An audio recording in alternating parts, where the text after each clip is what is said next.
Here we're going to tie a fly called the Gurgler. It's kind of a popper fly of sorts. Gurgles when you strip it. So the first thing I do is I start my thread, lay down a base, I take it forward. Next thing we're going to do is we're going to tie in the tail, which is just some bucktail. And you don't want to get too carried away with the bucktail. You only want to use about half the diameter of a pencil, about that amount. We're going to tie this in. The tail is going to be fairly long. It's going to be about 2 to 3 times the shank of the hook. So I just kind of roughly measure it out. So I want it to be about that long. So I just pinch it into place, secure those fibers. I pull the tail up as I wrap back onto it. This will ensure that it stays on top of the shank of the hook. Then we can trim out all the excess fibers here.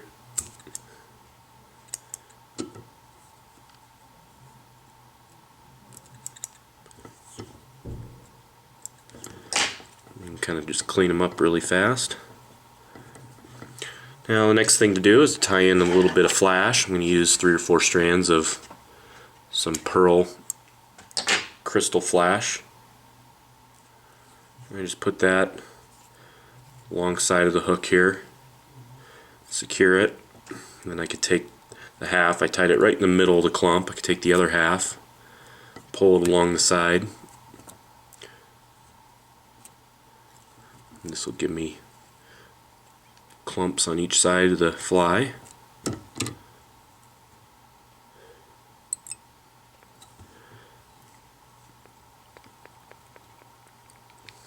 There we go. And then you could trim the flash the length of the tail. Now we're going to tie in the foam.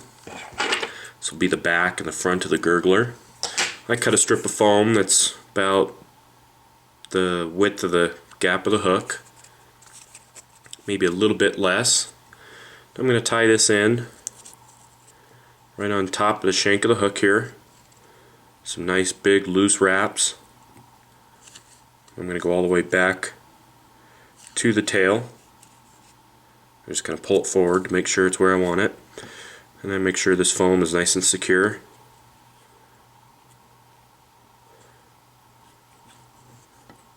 Usually I go through it 2 or 3 times.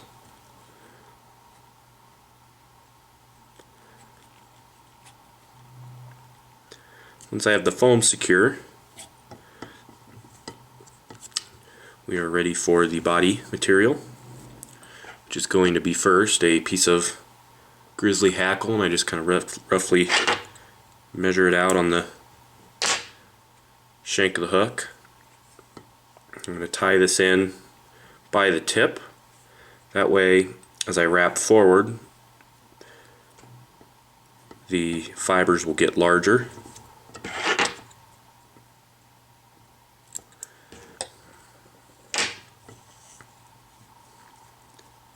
Once I have that tied in, just let it hang off the back. We're ready for the second body material, which is just some ice chenille. You can do these Gurglers in whatever color you like. You can tie them in shrimp colors, bait fish colors. This one is just going to be white, which is just kind of a plain version of it.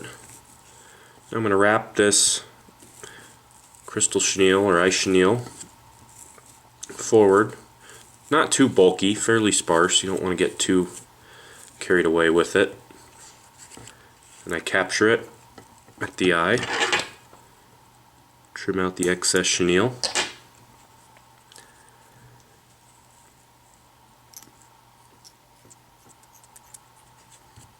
Now I'm going to take this hackle feather. I'm just going to collar this hackle feather forward.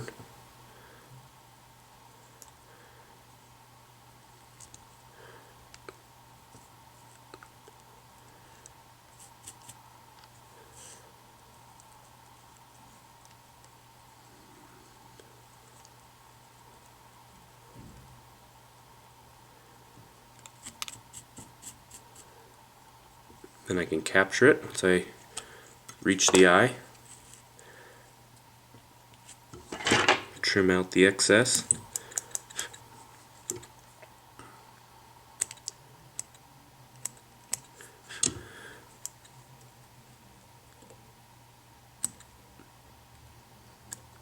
Sometimes that chenille can get a little fuzzy on you, and I just trim out all the pieces that aren't cooperating.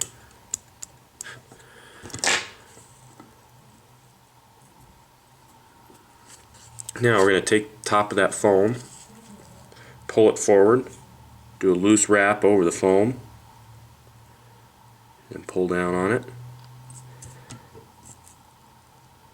I do that with 3 wraps, nice and tight, and you can lift the foam up. Chenille's still getting trapped. You can place a couple of tight wraps underneath it really fast, and you're ready to whip finish. Oops.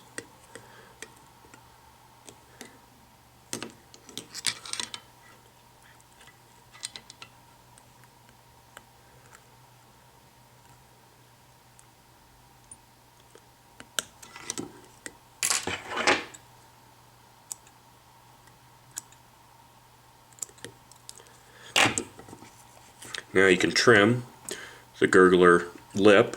You want to trim it about 1/4 of the length of the entire body. You want to leave a nice little lip on the front of it.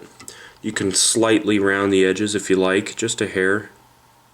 What this is going to do is just gurgle the water. Sends bubbles up as you strip it. Looks like a popping shrimp or a bait fish. And that's all there is to a basic gurgler. Very effective fly. It's been popular for baby tarpon, snook, things of the sort for years now. Tie it on a open loop knot so it moves a little bit as you strip it. That's all there is to a gurgler.